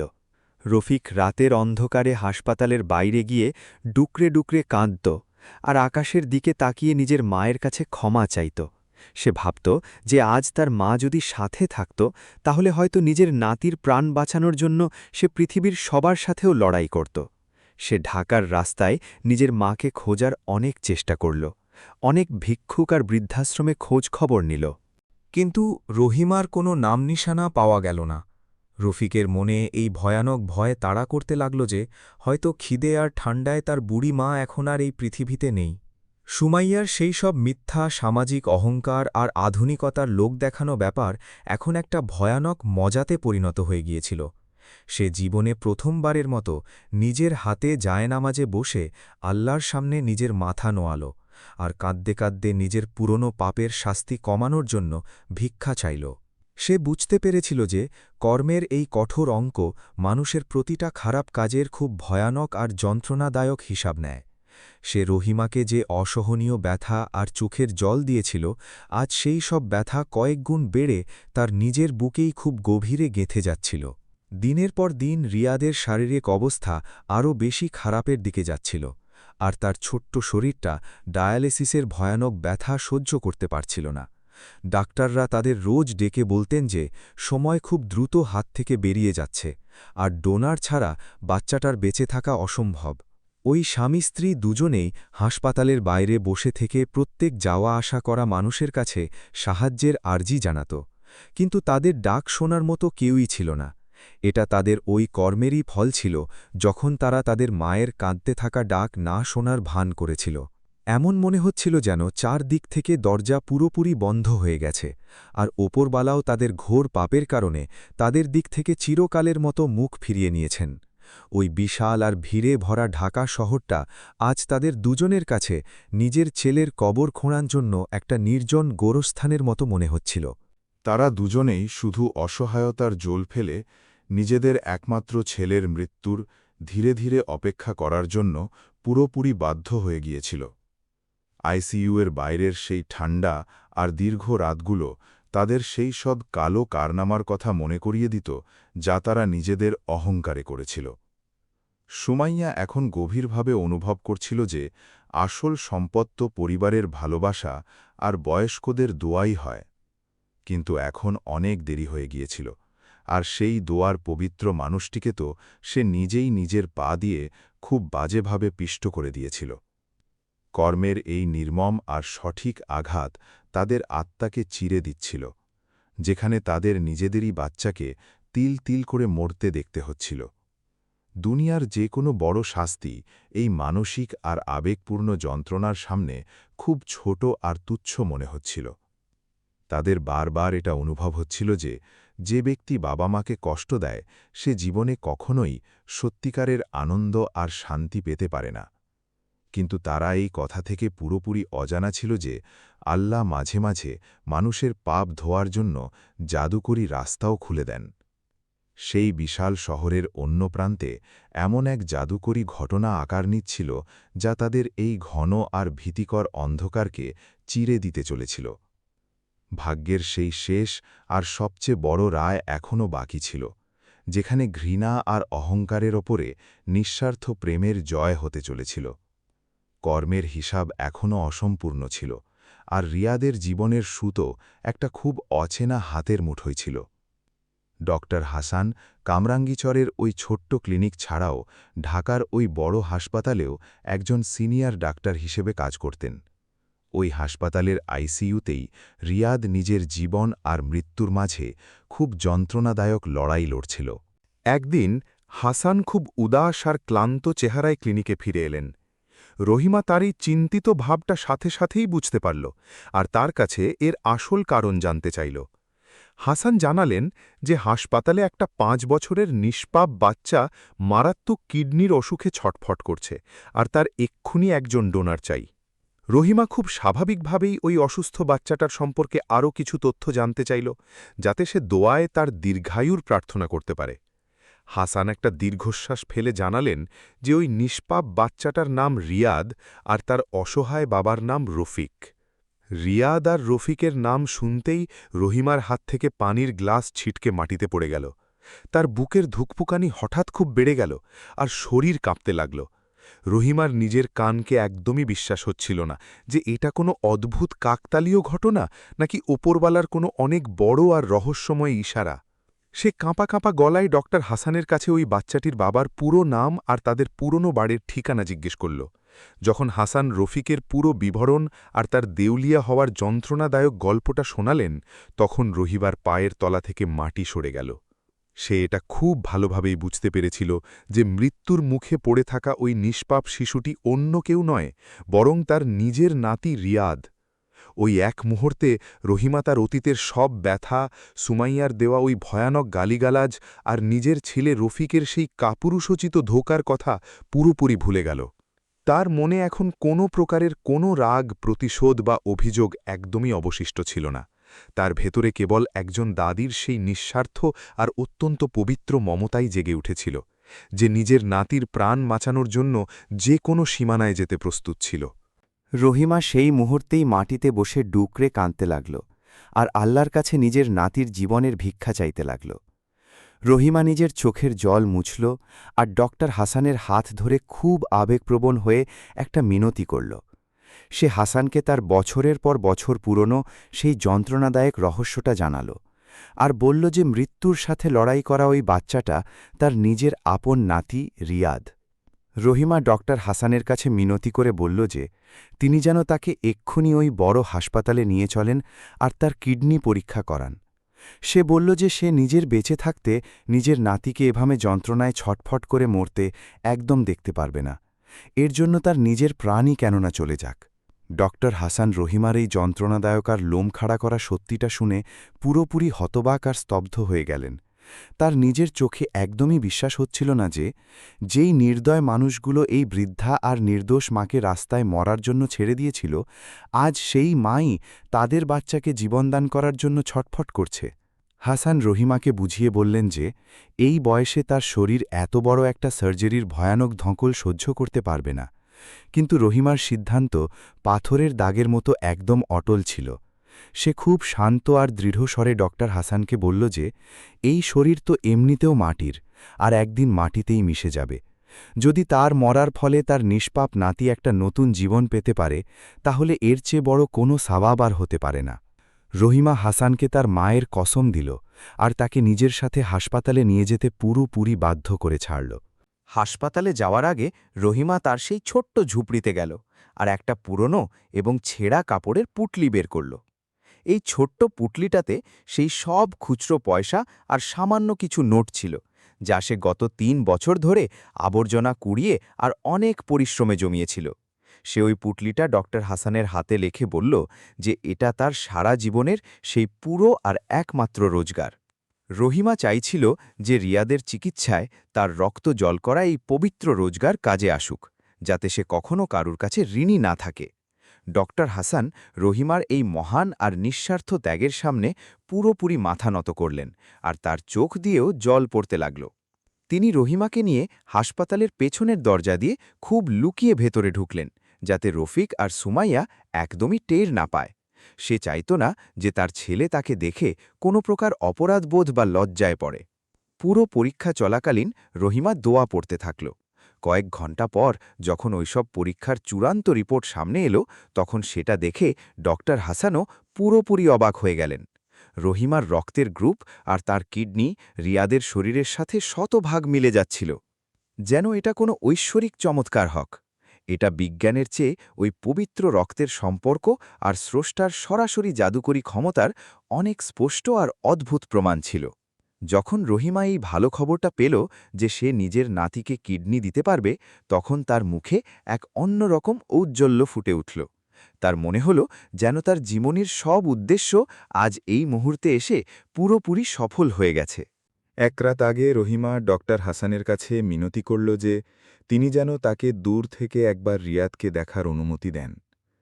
হাসান রহিমাকে নার্সের একটা বড় অ্যাপ্রন পরালেন আর তার মুখ মাস্ক দিয়ে ঢেকে তাকে চুপচাপ আইসিইউর বাইরে নিয়ে গেলেন। কাঁচের ওই ঠান্ডা দেয়ালের ওপাশে নিজের ছোট্ট নাতিকে অজ্ঞান এবং নল দিয়ে ঘেরা অবস্থায় দেখে রহিমার হৃদয় খুব বাজেভাবে কেঁদে উঠল। সে নিজের হাতটা কাঁচের ওপর রেখে ফুঁপিয়ে কাঁদতে লাগল, যেন সে তার স্পর্শ দিয়ে রিয়াদের সব ব্যথা নিজের ভেতরে টেনে নিতে চাইছে। একই সময় রহিমার নজর হাসপাতালের করিডরে মাটিতে বসে থাকা তার ছেলে রফিক আর সুমাইয়ার ওপর পড়ল। রফিকের দাড়ি বড় হয়ে গিয়েছিল আর তার চোখের নিচে গভীর কালো দাগ পড়ে গিয়েছিল। অন্যদিকে সুমাইয়ার মুখের সব অহংকার আর ঔজ্জ্বল্য গায়েব ছিল। তারা পাগলের মতো কাঁদছিল আর নিজের ভাগ্যকে দোষ দিচ্ছিল। রহিমা যখন তাদের এই ভয়ানক অবস্থায় দেখল, তখন একজন মা হওয়ার খাতিরে তার হৃদয় তাদের জন্যও গলে গেল। সে মনে মনে আল্লাহর কাছে ওই দুজনের সব ভুল মাফ করার জন্য প্রার্থনা করল। পরের দিন সকালে ডক্টর হাসান রফিক আর সুমাইয়াকে নিজের কেবিনে ডাকলেন। তাদের জানালেন যে রিয়াদের জন্য একজন ভালো ডোনার পাওয়া গেছে। এই খবর শুনতেই রফিক আর সুমাইয়া দুজনেই হাসানের হাত ধরে ফেলল আর ডুকরে কাঁদতে কাঁদতে তাকে ফেরেস্টার রূপ বলতে লাগল। হাসান খুব কড়া স্বরে বললেন যে তাদের ধন্যবাদ ওই ডোনারকে দেওয়া উচিত, যে নিজের প্রাণের পরোয়া না করে এই মহান কাজটা করছে। হাসান তাদের এটাও জানালেন যে ওই ডোনার নিজের পরিচয় পুরোপুরি গোপন রাখার শর্ত রেখেছে। সার্জারির জন্য রহিমাকে অপারেশন থিয়েটারে নিয়ে যাওয়ার পুরো প্রস্তুতি শুরু হয়ে গিয়েছিল। হাসপাতালের বিছানায় শুয়ে থাকা রহিমার মুখে কোনো ভয় বা ঘাবড়ে যাওয়ার ছাপ ছিল না, বরং সে খুব শান্ত ছিল আর হাসছিল। তার এই অলৌকিক শান্তি মেঘনার সেই গভীর আর পবিত্র জলের মতো ছিল, যা নিজের ভেতরে অসংখ্য ঝড়কে বিনা কোনো আওয়াজে অনায়াসে গুটিয়ে নেয়। রহিমা ডক্টর হাসানকে বলল যে যদি এই সার্জারির সময় তার কিছু হয়ে যায়, তাহলে তার মরার পরেই যেন রফিককে পুরো সত্যিটা জানানো হয়। অপারেশন থিয়েটারের বাইরে রফিক আর সুমাইয়া একটানা আল্লাহর কাছে রিয়াদের জীবন আর ওই অজানা ডোনারের দীর্ঘায়ুর জন্য দোয়া চাইছিল। রহিমার দুর্বল আর বৃদ্ধ শরীর অ্যানাস্থেশিয়ার প্রভাবে ধীরে ধীরে গভীর ঘুমের কোলে ঢলে পড়ছিল। অজ্ঞান হওয়ার ঠিক আগে রহিমা নিজের ঠোঁটে কালেমা পড়ল আর নাতির সুখের জীবনের কামনা করতে করতে নিজের চোখ শান্তিতে বন্ধ করে নিল। তবাহি সময় যেন অপারেশন থিয়েটারের বাইরে পুরোপুরি থমকে গিয়েছিল। একটা একটা মুহূর্ত রফিক আর সুমাইয়ার কাছে কোনো লম্বা যুগের মতো ভারী লাগছিল। সুমাইয়া প্রথমবারের মতো নিজের মন থেকে ওই অজানা ডোনারের জন্য কাঁদছিল, যে বিনা কোনো স্বার্থে তাদের ডুবে যাওয়া পরিবারকে ভরসা দিয়েছিল। প্রায় ৬ ঘণ্টার সেই লম্বা আর জটিল সার্জারির পর ডক্টর হাসান ক্লান্ত চেহারা নিয়ে অপারেশন থিয়েটার থেকে বাইরে এলেন। তার মুখে স্বস্তি আর দুঃখের এক খুব অদ্ভুত মেশানো ভাব পরিষ্কারভাবে দেখা যাচ্ছিল। রফিক আর সুমাইয়া দৌড়ে তার কাছে পৌঁছল আর রিয়াদের অবস্থার ব্যাপারে খুব ঘাবড়ে গিয়ে জিজ্ঞাসা করতে লাগল। হাসান একটা গভীর নিঃশ্বাস নিলেন আর শান্ত স্বরে বললেন যে সার্জারি পুরোপুরি সফল হয়েছে আর রিয়াদের নতুন কিডনি তার শরীরে খুব ভালোভাবে কাজ করছে। এই ভালো খবরটা শুনতেই রফিক আর সুমাইয়া খুশিতে ডুকরে ডুকরে কাঁদতে লাগল আর একে অপরকে জড়িয়ে ধরল। তাদের জীবনে ছেয়ে থাকা সেই ভয়ানক কালো রাত এখন পুরোপুরি কেটে গিয়েছিল আর আশার এক নতুন সকাল সামনে ছিল। রফিক ডক্টর হাসানের হাত ধরে ফেলল আর তার কাছে বারবার মিনতি করল যে তিনি যেন তাদের ওই মহান আর অজানা ডোনারের সাথে দেখা করান। সে কাঁদতে কাঁদতে বলল যে তারা ওই ফেরেস্তার কাছে গিয়ে নিজেদের পুরো জীবন তার সেবা করতে কাটাতে চায়। ডক্টর হাসান খুব উদাস চোখে রফিক আর সুমাইয়ার দিকে তাকালেন আর তার চোখ জলে ভরে এল। হাসান ভাবছিলেন যে রহিমার এই মহান ত্যাগ এই দুজনকে সারা জীবনের জন্য এমন ভয়ানক অপরাধবোধ দেবে যেখান থেকে এরা কখনোই বেরোতে পারবে না। হাসান খুব ধীর আর ভারী গলায় রফিককে বললেন যে ডোনারের অবস্থা এখন খুব বেশি গুরুতর এবং নাজুক।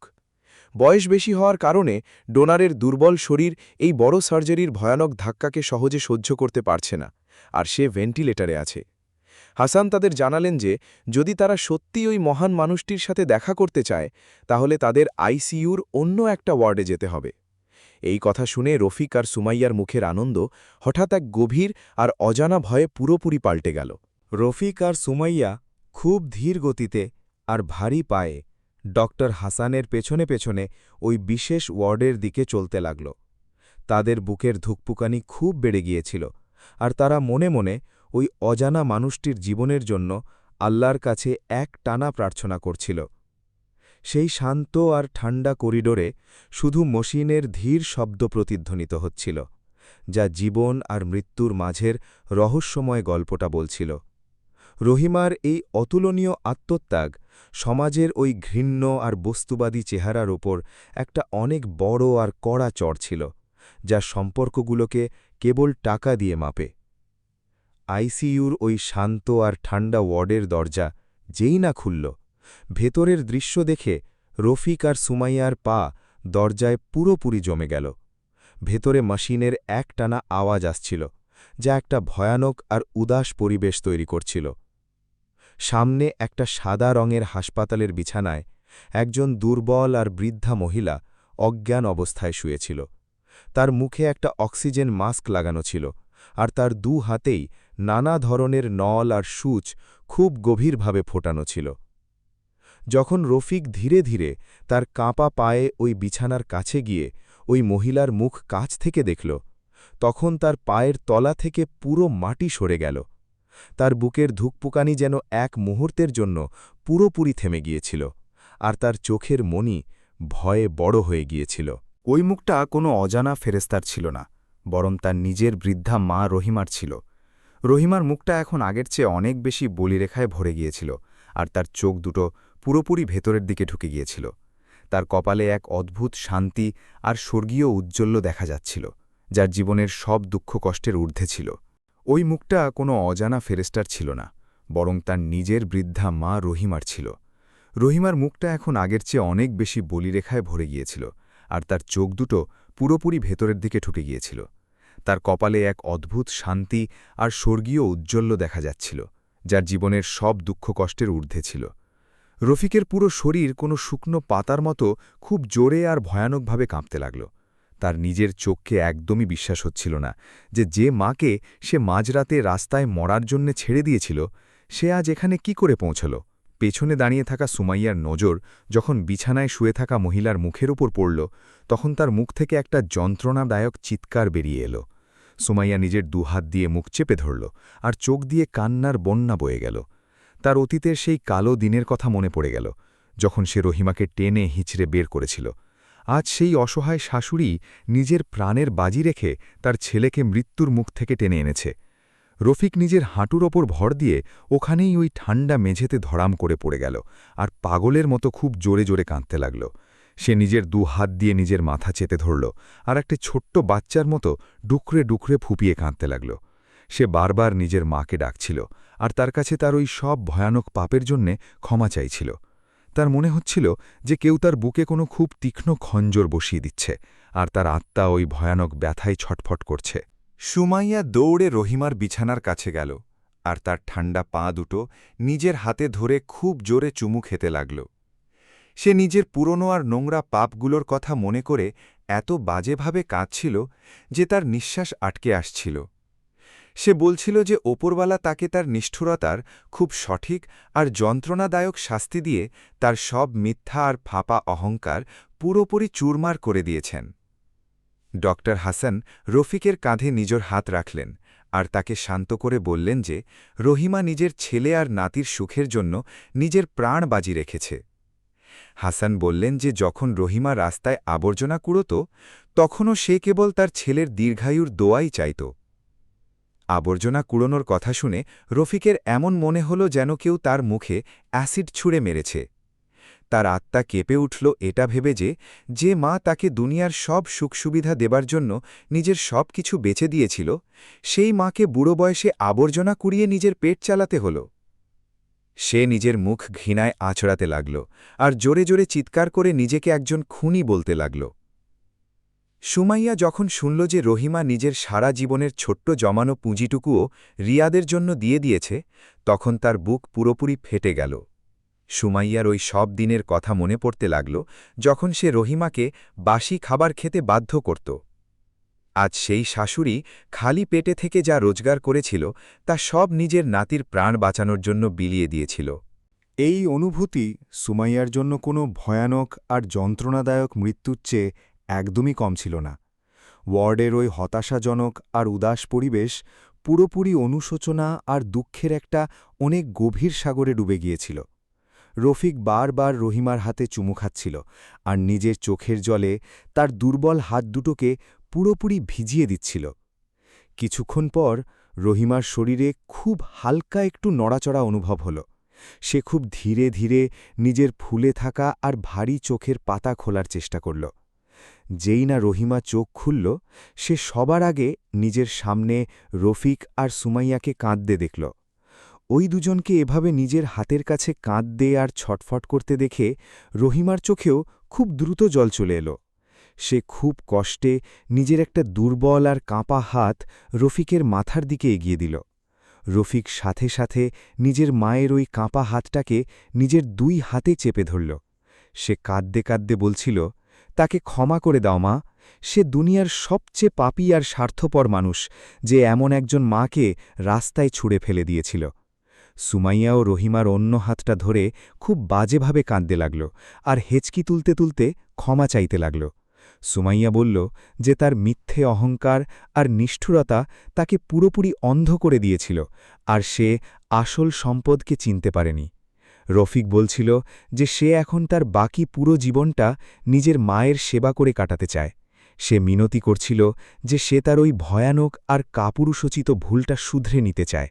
সে কাঁদতে কাঁদতে বলল যে রহিমা তার ছেলেকে জীবন দান করে এটা প্রমাণ করে দিয়েছে যে একজন মায়ের হৃদয় দুনিয়াতে সবচেয়ে বড় আর পবিত্র হয়। রহিমা তার কাছে মিনতি করল যে সে যেন তাকে নিজের একটা খুব খারাপ আর পাপী মেয়ে মনে করে ক্ষমা করে দেয়। রহিমা অক্সিজেন মাস্কের ভেতর থেকেই খুব ভালোবেসে হাসার চেষ্টা করল।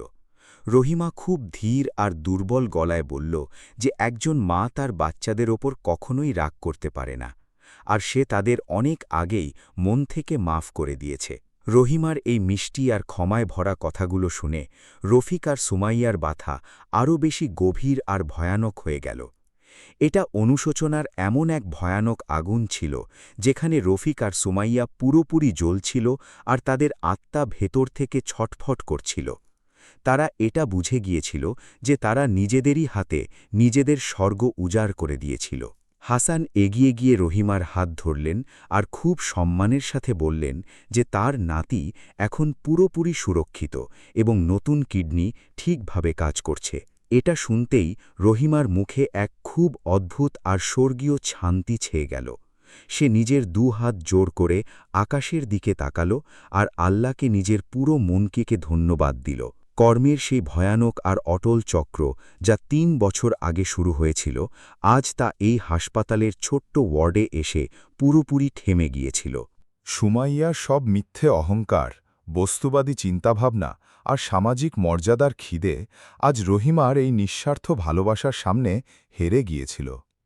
রফিক কাঁদতে কাঁদতে নিজের মায়ের কাছে মিনতি করতে লাগল যে সে যেন তাড়াতাড়ি ঠিক হয়ে যায়, যাতে তারা 3 জনে মিলে একটা নতুন জীবনের খুব সুন্দর শুরু করতে পারে। সে রহিমাকে কথা দিল যে এখন সে তাকে দুনিয়ার সব খুশি দেবে আর কখনো তার চোখে এক ফোঁটাও জল আসতে দেবে না। রফিক বলছিল যে সে রিয়াদকে এটা জানাতে চায় যে তার দাদি একজন অনেক মহান মানুষ, যে তাকে দ্বিতীয়বার জন্ম দিয়েছে। কিন্তু রহিমা জানত যে তার শরীরে এখন এই নতুন পৃথিবী দেখার জন্য শক্তি অবশিষ্ট নেই।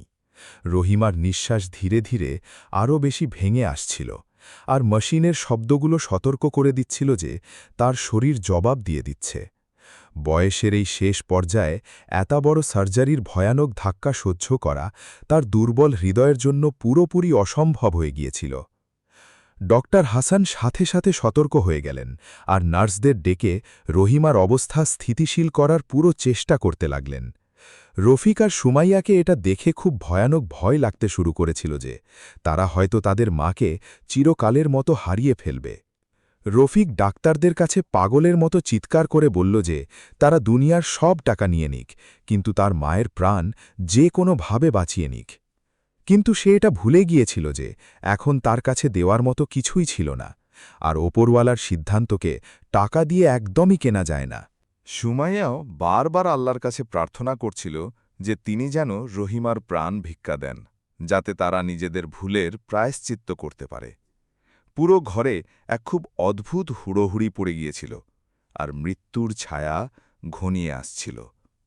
রহিমা খুব কষ্টে নিজের হাত তুলে ডক্টর হাসানকে থামার ইশারা করল আর হাসতে হাসতে তাকে কাছে আসার জন্য বলল। সে হাসানকে বলল যে এখন তাকে বাঁচানোর কোনো চেষ্টাই যেন না করা হয়, কারণ তার যাওয়ার সঠিক সময় এসে গেছে আর আল্লাহ তাকে ডাকছেন। রহিমা বলল যে তার জীবন এখন পুরোপুরি সফল হয়ে গেছে, কারণ তার নাতি বেঁচে আছে আর তার বাচ্চারা আবার সঠিক রাস্তায় ফিরে এসেছে।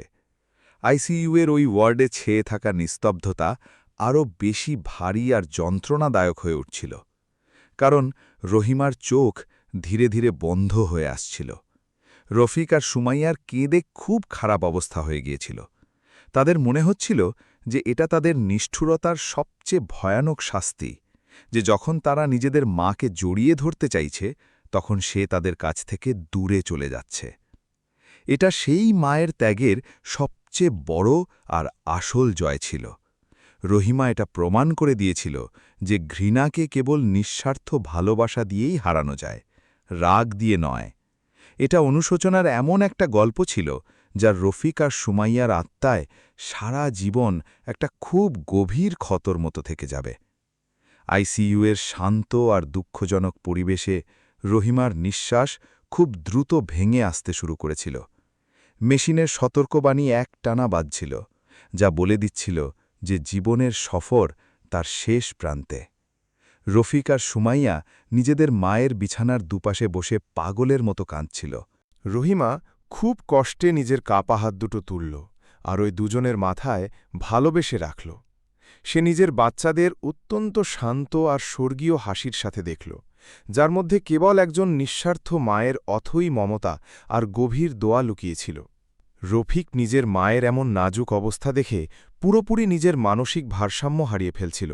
সে বারবার ডক্টর হাসানের কাছে ছুটে যেত আর হাত ধরে নিজের মাকে বাঁচানোর মিনতি করে ভিক্ষা চাইত।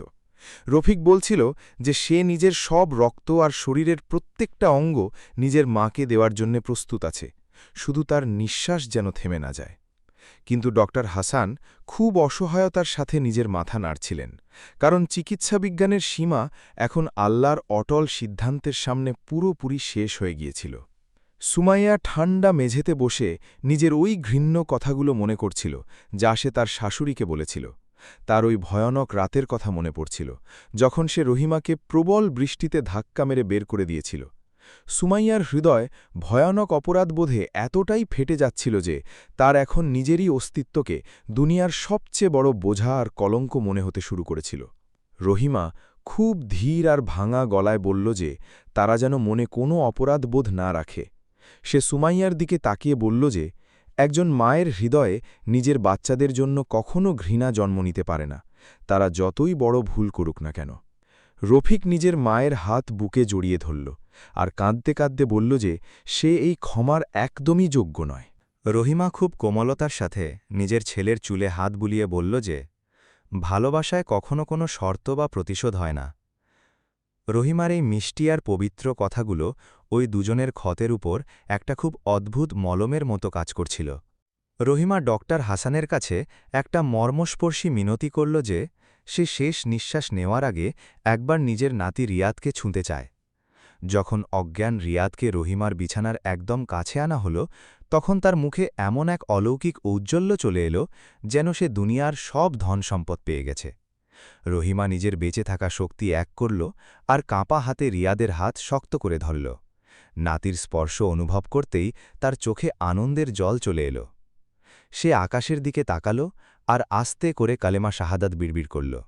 ঠিক ওই মুহূর্তেই মনিটরে চলতে থাকা জীবনের রেখা হঠাৎ একটা সোজা লাইনে পরিণত হল, আর ঘরে একটা লম্বা বিপ শব্দ বেজে উঠল। রহিমার এই পবিত্র আত্মা এই নশ্বর শরীরকে চিরকালের মতো ত্যাগ করে পরপারে চলে গেল। সে শান্তি আর ভালোবাসার এক অমর মূর্তিতে পরিণত হয়ে গিয়েছিল। ওই লম্বা বিপের আওয়াজ রফিক আর সুমাইয়ার দুনিয়াটাকে পুরোপুরি শেষ করে দিল। তারা দুজনেই পাগলের মতো রহিমার প্রাণহীন শরীর জড়িয়ে ধরে জোরে জোরে চিৎকার করতে আর কাঁদতে লাগল। রফিক নিজের মায়ের ঠান্ডা মুখে চুমু খেতে খেতে তাকে ফিরে আসার মিনতি করছিল, কিন্তু রহিমা এখন জাগতিক সব দুঃখ থেকে দূরে চলে গিয়েছিল। ওই ঘরের প্রতিটা কোণা ওই দুজনের গভীর অনুশোচনা আর দুঃখের ভয়ানক চিৎকারে প্রতিধ্বনিত হচ্ছিল।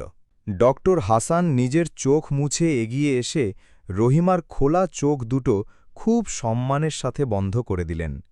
তিনি রহিমার নির্জীব শরীরটাকে একটা সাদা চাদর দিয়ে ঢেকে দিলেন আর দোয়ার জন্যে নিজের 2 হাত তুললেন। হাসানের মনে হচ্ছিল যে আজ তিনি কেবল একজন রোগীকে নয়, বরং একজন স্নেহময়ী মাকে চিরকালের মতো হারিয়ে ফেলেছেন। রফিক নিজের মায়ের খাটিয়া কাঁধে তুলে নিল আর গোরস্তানের দিকে ভারী পায়ে এগিয়ে চলল। রাস্তায় যেতে যেতে সে কেবল নিজের মায়ের সাথে কাটানো ওই পুরনো আর সুন্দর দিনগুলোর কথা মনে করছিল। শহরের এই অন্ধ দৌড় তার কাছ থেকে তার সবচেয়ে মূল্যবান জিনিসটা ছিনিয়ে নিয়েছিল। গোরস্তানে যখন রফিক কাঁপা হাতে নিজের মাকে কবরে শায়িত করল, তখন তার চোখ বেয়ে জলের ধারা নামতে লাগল। ওই মাটির সাথেই রফিকের অহংকার, সুমাইয়ার বস্তুবাদী গর্ব আর তাদের অহমিকাও চিরতরে চাপা পড়ে যাচ্ছিল। সুমাইয়া দূরে দাঁড়িয়ে নিজের ফোলা চোখে ওই জানাজা দেখছিল আর আল্লাহর কাছে নিজের পাপের ক্ষমা চাইছিল। ওই কবর কেবল রহিমার শরীরকেই নয়, বরং ওই দুজনের স্বার্থপর আত্মাকেও পুরোপুরি ঢেকে দিয়েছিল। রহিমার বিদায়ের পর বেশ কয়েকটা দিন আর রাত এক গভীর আর ভয়ানক নিস্তব্ধতায় কেটে গেল। রফিক আর সুমাইয়া তাদের ওই ছোট্ট ভাড়ার ঘরে একদম চুপচাপ বসে থাকত, কারণ এখন তাদের কাছে লড়াই করার বা তর্ক করার মতো কিছুই অবশিষ্ট ছিল না। তাদের আত্মার ভেতরে একটা খুব ভয়ানক আর গভীর শূন্যতা চলে এসেছিল, যাকে দুনিয়ার কোনো সম্পদই এখন আর কখনো পূর্ণ করতে পারবে না। রহিমার এই মহান বলিদান রফিক আর সুমাইয়ার জীবনের দিক পুরোপুরি পাল্টে দিয়েছিল। তারা কঠোর পরিশ্রম করল এবং ডক্টর হাসানের সাথে মিলে ওই কামরাঙ্গীরচর বস্তিতেই রহিমার নামে একটা বিনামূল্যের বৃদ্ধাশ্রম আর ক্লিনিক শুরু করল। বৃদ্ধাশ্রমে সুমাইয়া নিরাশ্রয় আর অসুস্থ মায়েদের নিজের আপন মায়ের মতো নিঃস্বার্থভাবে সেবা করতে শুরু করে দিল। যখনই কোনো বয়স্ক মহিলা সুমাইয়ার মাথায় হাত রেখে তাকে দোয়া করত, তখন তার এমন মনে হতো যেন রহিমা নিজেই আকাশ থেকে তাকে পুরোপুরি মাফ করে দিচ্ছে। রফিকও এখন পুরোপুরি পাল্টে গিয়েছিল, আর সে টাকার পেছনে ছোটার অন্ধ দৌড় চিরকালের মতো ছেড়ে দিয়েছিল। সে বৃদ্ধাশ্রমে প্রত্যেক বয়স্ক মানুষের সাথে সময় কাটাত আর তাদের সেই সম্মান দিত যা সে তার নিজের মাকে কখনোই দিতে পারেনি। সে প্রায়ই রাতের একাকিত্বে আকাশের তারাদের দিকে তাকিয়ে নিজের মায়ের কথা ভাবত আর তাকে জানাত যে তার ছেলে এখন সঠিক রাস্তায় ফিরে এসেছে। রহিমার নিঃস্বার্থ ভালোবাসা আজ কেবল রিয়াদকেই নয়, বরং তার সন্তানদের হারিয়ে যাওয়া বিবেককেও নতুন জীবন দান করে গিয়েছিল। রফিকের জীবন এখন কেবল সমাজের ভালো করা আর নিঃস্বার্থ কর্মের মহান নীতির ওপর খুব শান্তি আর স্বস্তির সাথে চলছিল। রিয়াদ এখন ধীরে ধীরে একজন সুস্থ শিশুতে পরিণত হচ্ছিল, আর তার বুকে তার আদরের দাদির ভালোবাসা ধুকপুক করছিল। রফিক আর সুমাইলা প্রতিদিন সন্ধে রিয়াদকে রহিমার ছবির সামনে বসিয়ে তার দাদির মহান ত্যাগের গল্প শোনাত। তারা রিয়াদকে শেখাত যে দুনিয়াতে সবচেয়ে বড় নেয়ামত হল বাবা মা, আর তাদের অসম্মান করা সবচেয়ে বড় পাপ। রিয়াদও নিজের দাদির ওই হাসিমুখের ছবিটা দেখে খুব ভালোবেসে সালাম দিত আর কথা দিত যে সে বড় হয়ে একজন দয়ালু মানুষ হবে। সমাজের ওই ধনী আর অহংকারী লোকেরা যারা একসময় রহিমার অপমান করেছিল, তারাও এখন এই বলিদানের গল্প শুনে ভেতর পর্যন্ত কেঁপে গিয়েছিল। রহিমার মৃত্যু ওই পুরো কঠোর আর বস্তুবাদী সমাজকে একটা কড়া চড় মেরেছিল আর তাদের মরে যাওয়া মানবতাকে আবার জ্যান্ত করে দিয়েছিল। রহিমা আজ কেবল একজন ব্যক্তি নয়, বরং একটা অনেক বড় সামাজিক পরিবর্তন আর আত্মিক চেতনার প্রতীক হয়ে গিয়েছিল, যেখানে ঘৃণা হেরে গিয়েছিল আর জয় হয়েছিল এক মায়ের অমর আর নিঃস্বার্থ ভালোবাসার। এই গল্পটা এই কথারই একটা জীবন্ত প্রমাণ যে ওপরওয়ালার ঘরে দেরি হতে পারে, কিন্তু অবিচার নয়। যে সন্তান নিজের বাবা মাকে চোখের জল দেয়, প্রকৃতি তার হিসাব খুব ভয়ানক উপায়ে নেয়। রহিমা দুনিয়া থেকে যেতে যেতে এটা প্রমাণ করে দিয়ে গেল যে একজন মায়ের সত্যিকারের ভালোবাসা দুনিয়ার সব ঘৃণার চেয়ে বড় হয়। তার এই মর্মস্পর্শী গল্পটা প্রত্যেক ওই মানুষের আত্মাকে নাড়িয়ে দেবে যে সম্পর্কের চেয়ে টাকাকে বেশি গুরুত্ব দেয়। সময়ের চাকা নিজের গতিতে ঘুরতে থাকবে আর প্রজন্ম বদলাতে থাকবে, কিন্তু রহিমার ত্যাগের এই অমর গল্প কখনো পুরনো হবে না। বাবা মায়ের দোয়া ছাড়া এই জীবন একটা মরুভূমির মতো। যে বাড়িতে বয়স্কদের সম্মান হয় না, সেখানে রহমত কখনো বর্ষিত হয় না। রহিমা আজ যেন নীল আকাশের ওপার থেকে হাসছে, কারণ সে নিজের নিঃস্বার্থ বলিদানে শুধু পরিবারকেই বাঁচায়নি, বরং মানবতা আর ভালোবাসার এক খুব সুন্দর আর চিরন্তন দৃষ্টান্ত চিরকালের মতো প্রতিষ্ঠা করে দিয়ে গেছে। এটাই রহিমার ভালোবাসা, এটাই একজন মায়ের বিজয়।